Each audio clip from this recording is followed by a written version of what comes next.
Handa raw sina Senador Jingo Estrada at Joel Villanueva na pabuksan ang kani-kanilang bank accounts kasunod ng pagdawit sa kanila sa mga maanumalyang flood control projects. Pinabulaan na naman ni Senate President Tito Soto ang pahayag ng Senate Minority na tila itinuturing na VIP witness si dating Bulacan 1st District Assistant Engineer Bryce Hernandez. May unang balita, si Rafi Tima.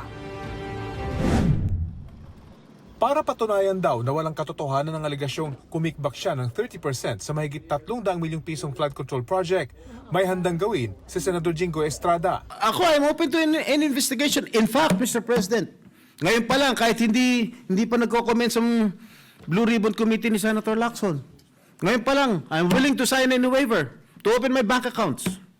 I don't know with Senator Joel, maybe he will also conform with my idea.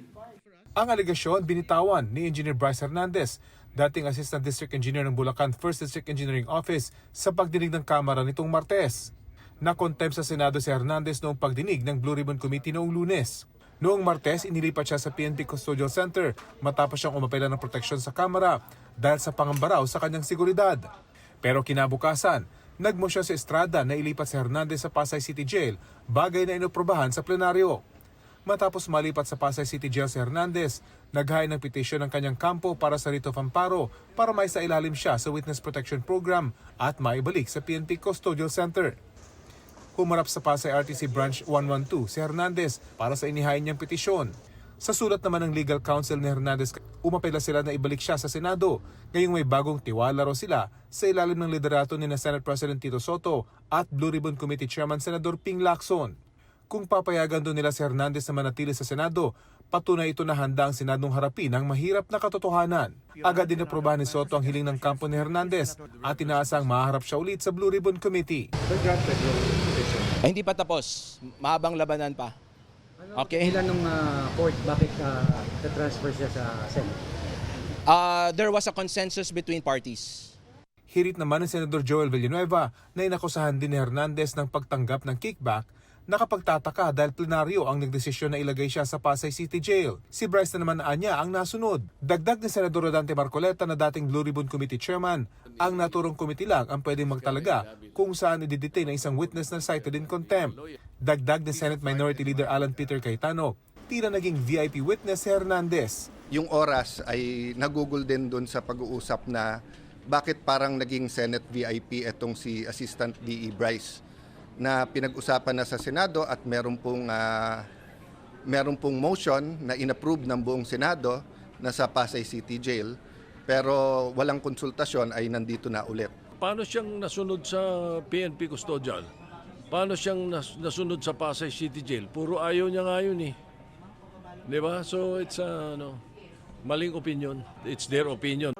Sa sesyon, muling binueltahan ni Estrada si Hernandez. Why are we giving so much importance or credence to this person who is a liar, who is the #1 suspect of this corruption, what is happening in our country today?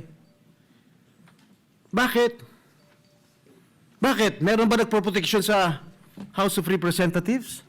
Naglabas din ng hining ang minorya na nakadirekta mismo kay Soto dahil tila hindi raw sila pinoprotektahan ng bagong mayorya. Puna ni Senador Bato de la Rosa, tila nilaglag ni Soto ang minorya sa pagsasabing gumigimik lang sila ng questionin ng minorya ang naunang pagdetain kay Hernandez sa PNP Custodial Center sa halip na ibalik sa Senado. Ang Senado po, hindi po ito noon time TV show na puro gimmick ang ating tinitikap dito.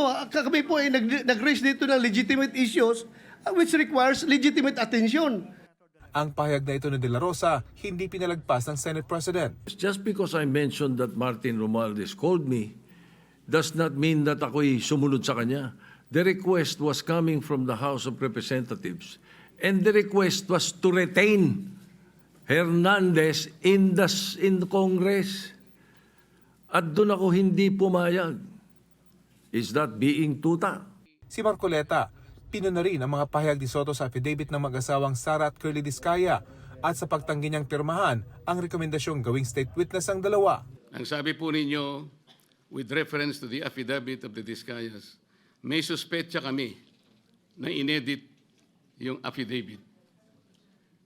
Mr. President, ito po ay indirect affront to the integrity of this representation. Yung lamang pong pagsuspetsahan niyo na inedit yung affidavit,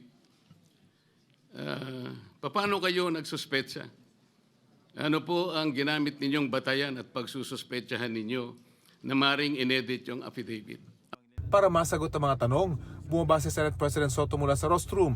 To the rescue din ang ibang miyembro ng mayorya. Kung gagawin silang state witness, kinakailangan buo, hindi edited. And when I refer to edited, sila bilang mga testigo, ine-edit nila. Kung opinion ko hiningi, binibigay ko opinion ko, hindi ko tinatago. So if you don't like my opinion, I'm sorry, Mr. President. But that's how it is. Sa huli, pansamantalang sinuspindi ang sesyon para mag-usap-usap ang mga senador tungkol sa pinakaugat ng issue. Ano ba ang kapangyarihan ng Senate President sa mga petisyong pinagbotohan ng buong plenaryo? I believe we have reached a consensus. Mukhang hindi naman po siguro tayo mag-away na yun. No need for a vote with the minority leader and the group. I believe that better coordination na lang po. And we agreed to coordinate better with the minority floor leader. Ito ang unang balita. Rafi Tima para sa GMA Integrated News. Gusto mo bang mauna sa mga balita? Mag-subscribe na sa GMA Integrated News sa YouTube at tumutok sa unang balita.